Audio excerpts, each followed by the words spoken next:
هننفذ الفيديو بتاع الشنطة ديت. انا كنت نزلت على شورت ستوري على الشنطة ديت، وهنبتدي دلوقتي ننفذها مع بعض. احنا محتاجين عشان نعملها قطعتين من النموذج دوت من الدايرة دي بس، وبعد كده بنشبكهم بنركب الايد وتبقى الشنطة خلصت. دوت الجزء انا عملته، هبتدي اكرره تاني هنشتغله مع بعض. هتختاري الخيط المناسب ليكي، ممكن تشتغليها بخيط مكرمية، بخيط سلسلة، بخيط قيطان زي ما انت عايزة، وبتختاري الإبرة المناسبة للشغل بتاعك، المقاس بتاعها. انا هبتدي اعمل دايرة سحرية. الدايرة السحرية ممكن نعملها بكذا طريقة، انا بعملها بطريقة السلاسل. هبتدي اختار، انا شغالة بخيط سلسلة متوسط السمك وشغالة معاه بإبرة رقم 5. هبتدي اعمل الدايرة السحرية بتاعتي. هعمل 5 سلاسل، 1 2 3 4 5 سلاسل بالشكل ده. وهاجي في السلسلة رقم 1 تحت الحلقة هسحب الخيط وهطلع من الحلقة اللي على الإبرة، أبقى كونت الدايرة بتاعتي. هشتغل بعد كده 1 2 3 سلاسل، وهعتبر ال3 سلاسل دول عمود بلفة، وهعلم السلسلة الأولانية بالشكل ده تحت الحلقتين. يعني مش هعلمها من حلقة واحدة، هعلمها تحت الحلقتين عشان لما اجي هقفل فيها تحت الحلقتين. انا محتاجة اعمل 16 عمود بلفة. انا معتبرة السلاسل عمود بلفة. هخش جوه الدايرة وهسحب الخيط وهطلع من حلقتين، ومن حلقتين ده تاني عمود بلفة. انا هعمل جوه الدايرة 16 عمود بلفة، وهاخد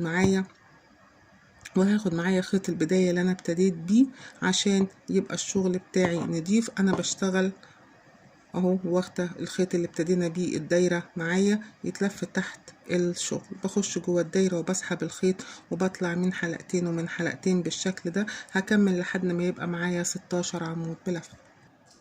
كملت الدايرة بتاعتي، عملت فيها 16 عمود. هاجي هقفل السطر بتاعي ازاي؟ فاكرين العلامة اللي احنا حاطينها في الاول؟ هجيب الإبرة بتاعتي وهخش تحت الحلقتين. احنا عندي ابتدينا ب3 سلاسل، 1 2 3 سلاسل. في السلسلة الثالثة بخش فيها تحت الحلقتين كده وبسحب الخيط وبطلع بمنزلقة من الحلقة اللي على الإبرة بالشكل ده. ابقى خلصت السطر الاولاني. ببتدي السطر التاني هرتفع 4 سلاسل، 1 2 3 4. هاجي ادي اول 3 سلاسل، فعملنا فوقيهم 4 سلاسل. هلف الخيط على الابره وهخش في العمود التاني اللي بعدها على طول هشتغل عمود بلف، وبعد كده سلسله، عمود بلفة في الغرزة اللي بعدها سلسلة، وهفضل ماشية السطر ده كله عمود بلفة سلسلة. أنا هنا عملت 4 سلاسل عشان اعتبرت ال3 سلاسل الأولانيين دول هم العمود بلفة، والغرزة الرابعة هي السلسلة اللي ما بينهم، وبعلم الغرزة الثالثة بالشكل ده. وهكمل السطر كله كل عمود بلفة سلسلة عمود بلفة في ال16 عمود بلفة اللي عملناهم في الدور الأول. خلصت السطر بتاعي ووصلت لل3 سلاسل، وعند العلامة 3 سلاسل وبقت غرزة عمود بلفة وعملت سلسلة. وال3 سلاسل الأولين اللي كنا ابتدينا فيهم في السلسلة رقم 3 اللي كنا معلمينها هخش فيها كده تحت الحلقتين وهسحب الخيط وهطلع من الحلقة اللي على الإبرة. ابقى كده خلصت السطر بتاعي. هشتغل ازاي؟ انا عايزه اشتغل في الفراغ ده. طب اوصل ازاي للفراغ ده؟ هخش فيه وهسحب الخيط بمنزلقه بالشكل ده. انا كده بقيت جوه الفراغ اللي انا عايزه اشتغل بيه. تمام. هرتفع سلسله واحده بس، وهاجي في نفس المكان في نفس الدايره هعمل غرزه حشو وهعلم، وبعد غرزة الحشو هعمل 2 سلسلة، وهخش في الفراغ اللي بعديه المربع اللي بعديه على طول هعمل غرزة حشو و2 سلسلة، وهخش في الفراغ اللي بعديه هعمل غرزة حشو و2 سلسلة، وهكمل الشغل بتاعي كله في الفراغ بعمل غرزة حشو وبعدين 2 سلسلة، وفي الفراغ غرزة حشو وبعدين 2 سلسلة، واكمل السطر كله. كملت السطر كله، وصلت لحد اخر السطر. عندي المكان اهو اللي انا كنت عامله فيه اول غرزة حشو هخش في غرزة حشو هخش فيه وهطلع منه بمنزلقة وابقى خلصت السطر بتاعي. برضو انا عايزة اشتغل في الفراغات اللي عملتها مكان الاتنين سلسلة، هخش في الفراغ اللي بعديه وهسحب الخيط بمنزلقة، يبقى انا كده بقيت في الفراغ اللي بعديه وهرتفع بسلسلة. شغلنا كله هيبقى في كل فراغ من الفراغات دي هنشتغل 3 غرزة حشو. ادي هنا هشتغل اول غرزة حشو وهعلم بالشكل ده، وفي نفس الفراغ هشتغل تاني غرزة حشو، وفي نفس الفراغ هشتغل تالت غرزة حشو، وهتنقل على طول على الفراغ اللي بعديه هدخل فيه وهشتغل 3 غرزة حشو، وهفضل شغالة بنفس الطريقة. هتنقل على كل الفراغات على طول، في كل فراغ هشتغل 3 غرزة حشو.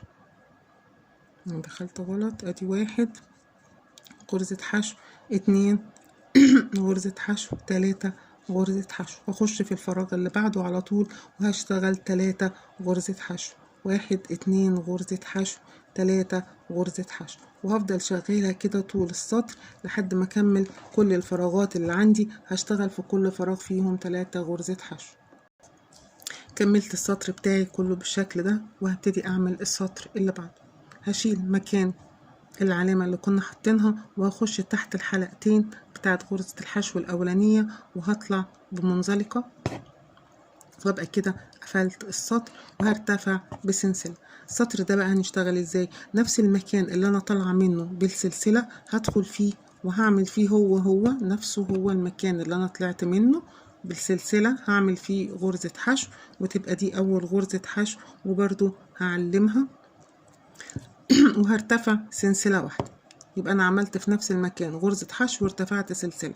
هسيب هنا 1 2 وهاجي في الغرزة رقم 3 هلف الخيط على الإبرة وهسيب 1 2 وهاجي في الغرزة رقم 3 هعمل فيها 5 غرز عمود بلف في نفس الغرزة في نفس المكان. يبقى أنا مكان ما طلعت بالسلسلة عملت غرزة حشو، سبت 2 وارتفعت سلسلة، سبت 2 سلسلة في الغرزة، وفي الغرزة رقم 3 هعمل 5 عمود بلفة في نفس المكان. ادي 1 2 3 عمود بلفة في نفس المكان، 4 عمود بلفة في نفس المكان، 5 عمود بلفة في نفس المكان في نفس الغرزة رقم 3 1 2 3 4 5.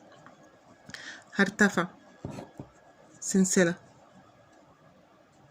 واحدة وهسيب 1 2 وهاجي هسيب الغرزة اهو دي اللي انا طالعة منها، هسيب 1 2 وهاجي في الغرزة رقم 3 هعمل غرزة حشو كده، وهكرر بعد غرزة الحشو هرتفع سلسلة وهسيب 1 2 ارتفعت سلسلة اهو، هسيب 1 2 غرزتين وهاجي في الغرزة رقم 3 هعمل 5 عمود بلف، 1 2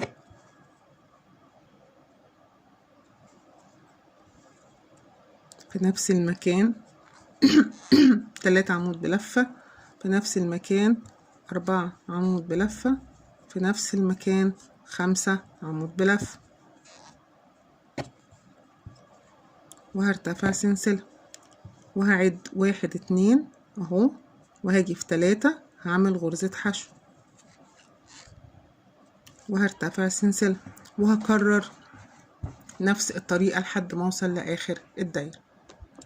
خلصت كده السطر كله وصلت لحد اخر غرزة انا كنت عاملاها، وهاجي بالابرة هخش في نفس المكان اللي انا دخلت فيه وهسحب الخيط وهطلع منه بمنزلق، وابقى كده قفلت السطر بتاعي كله خلص. هعمل ايه؟ هرتفع في نفس المكان ب3 سلاسل، وال3 سلاسل دول هعتبرهم عمود، ونفس المكان اللي انا طالعه منه هشتغل فيه 2 تاني عمود بلف، 2 3 عمود بلف،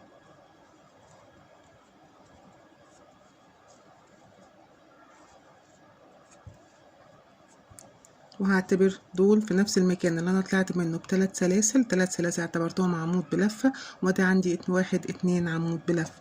واول برضو سلسلة في الثلاث سلاسل هعلمها، هي دي البداية بتاعتي. بعد كده هعمل 2 سلسلة.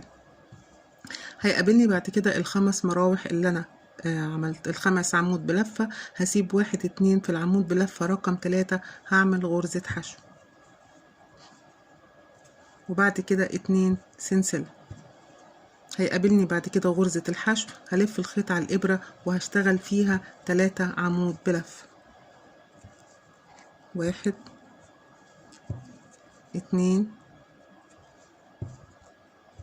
3 عمود بلفة،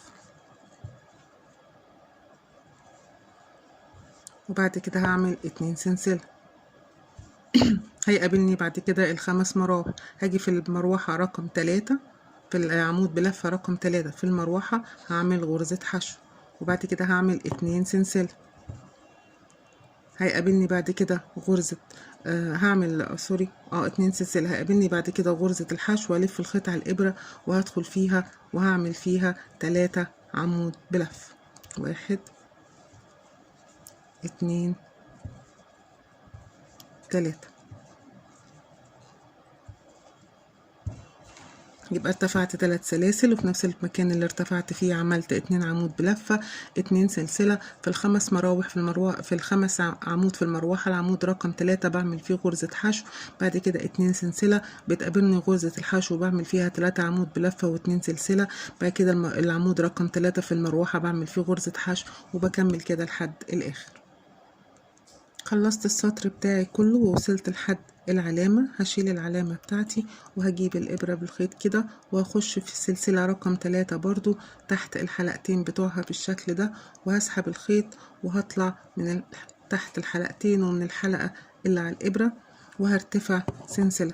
السطر اللي جاي ده كله هيبقى عبارة عن غرز حشو. نفس المكان اللي انا طلعت منه بالسلسلة، نفس المكان اهو هو هدخل فيه كده بالإبرة وهعمل غرزة حشو،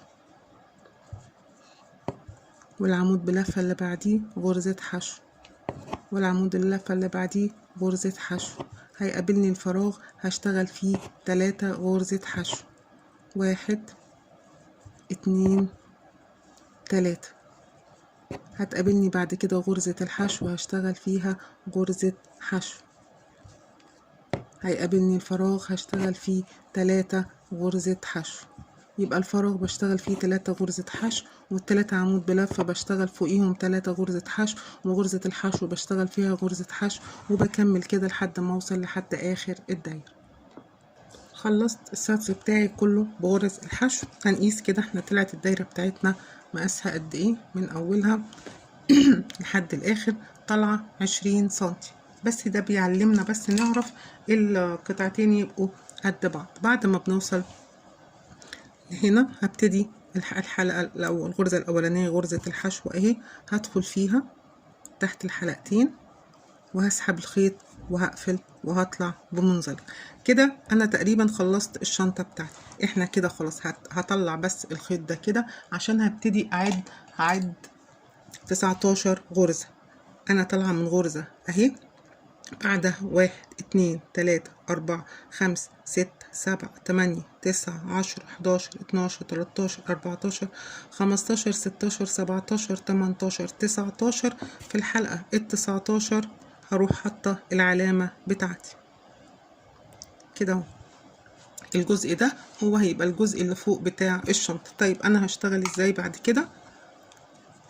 انا طلعت في اخر سطر اهو، قفلت السطر وطلعت فيه بغرزة بغرزة وهطلع فيه اهو بسلسلة. هشتغل ازاي؟ هشتغل غرز حشو في الحلقة الخلفية. عندي الغرزة اهي اللي انا طالعة منها في الحلقة الخلفية بتاعتها هنا اهو. في كل الحلقات الخلفية دي هشتغل غرزة حشو. هدخل كده في الحلقة الخلفية وهسحب الخيط وهطلع من الحلقة اللي على الإبرة. هدخل في الحلقة الخلفية كده وهسحب الخيط وهطلع من الحلقة اللي على الإبرة. بنفس الشكل ده هفضل شغالة بالشكل دوت غرز حشو في الحلقة الخلفية لحد ما اوصل لحد العلامة عندي هنا اهو، وهقف وهقول لكم هنكمل ازاي. وصلت لحد اخر السطر اهو، لفيت عليهم كلهم بغرز حشو في الحلقة الخلفية، وهسيب العلامة بتاعتي كده وهرتفع سلسلة وهلف الشغل على ظهره بالشكل ده. هشتغل ازاي؟ هشتغل في نفس المكان اللي انا موجودة فيه غرزة حشو تحت الحلقتين، وبعدين هاخد سلسلة وهسيب غرزة تحت وهروح في اللي بعدها هاخد غرزة حشو واخد سلسلة وهسيب غرزة وهخش في اللي بعديها تحت الحلقتين هاخد غرزة حشو واخد سلسلة وهسيب غرزة وهخش في اللي بعديها هاخد غرزة حشو واعمل سلسلة وهسيب غرزة تحت وهروح في اللي بعديها، وهفضل شغالة كده لحد ما اوصل للناحية التانية اللي انا ابتديت عندها. بعمل غرزة حشو واخد سلسلة واسيب تحتيها غرزة حشو واخش في اللي بعديها تحت الحلقتين واخد غرزة حشو، وهفضل شغالة كده لحد ما اكمل السطر كله للاخر. وصلنا كده لحد اخر السطر، وكده نبقى خلصنا الدايرة بتاعتنا كلها بتاعت الشنطة. هنبتدي نجمع الشنطة، ده الوش بتاعها وده الظهر بتاع الشنطة، ده الجزء التاني برضو ده الوش بتاعه وده الظهر بتاعها. انا سايبة فيه البواقي الحقيقة عشان اعرف. هنحط الوش على الوش، يعني ده وشها اهو، هنجيب الجزء التاني الوش بتاعه اهو هنحطه عليه، يعني احنا شغالين في الجزئين اللي هنشتغلهم على الظهر بتاعه، حاطين الوش على الوش والظهر هو هنا والظهر بتاع الجزء ده هنا. هنبتدي نشتغل ازاي؟ هنبتدي نجمع الجزئين مع بعض. انا ما قطعتش الخيط من الناحية دي اهو، موجود الابرة بتاعتي والخيط لسه موجود جواها. انا هشتغل ازاي؟ هشتغل في الحلقة الخلفية، أنا عندي في الحلقة الأمامية. يعني إيه؟ يعني أنا عندي الحلقة دي والحلقة دي، هشتغل في الأولانية من هنا أهو في أول حلقة، والناحية التانية هشتغل في الحلقة الخلفية عشان أجمع الشنطة بتاعتي مع بعضها. هبتدي هاخد الحلقة الأمامية هنا أهو والحلقة الخلفية من الناحية التانية، وراعي إن يبقوا الحلقتين قصاد بعض، وهسحب وهعمل غرزة حشو. أنا بفضل ثانية واحدة إن أنا أشتغل بإبرة يكون مقاسها أكبر من اللي أنا اشتغلت بيها الشنطة، بتديني تخانة أكبر للجنب بتاع الشنطة. هبتدي اخد الغرزة الأمامية هنا اهو، الحلقة الأمامية هنا اهو والحلقة الخلفية في اللي قدامها، وهشتغل بغرزة حشو. ممكن تشتغليها بغرزة منزلقة مفيش مشكلة، لكن أنا بحب أعملها بغرزة حشو، بتدي برضو وسع للجنب بتاع الشنطة، ولما بتستخدمي في تقفيل الجناب غرزة أكبر بتدي إبرة أكبر، بتدي برضو تخانة للشنطة من الجنب بالشكل ده، وتفضلي ماشية على الشنطة كلها لحد ما توصلي للناحية التانية، الحلقة الخلفية من هنا والحلقة الأمامية من هنا جنب بعض لحد ما نقفل الشنطة مع بعضها بالشكل ده. هكملها كلها ونرجع. وصلت خلاص لحد آخر غرزة عندي، هأمنها كده بغرزة بارتفاع بسلسلة، وهقطع الخيط. طبعا خيط برضو السلسلة بيتقطع بالولاعة عشان ما ينسلش، وطبعا الخيوط ديت هداريها بعد كده وانا بنضف كل الخيوط الزيادة جوه الحلقات. وهبتدي هقلب الشنطة بتاعتي. احنا كده خلصنا خلاص جزء الشنطة، وهو الحقيقة يعني الشنطة مبتاخدش ساعة شغل متصل لو قعدتي اشتغلتيها. وكده نبقى بصوا الجنبين بقى عاملين ازاي لما شبكناهم في بعض، بتبقى شكلها بالشكل ده. وطبعا هنا بشبك الخيط ده بعد ما بنخلص، بشبك الخيط وبرتفع 10 سلاسل وبشبكهم في نفس المكان بالنسبة لهنا.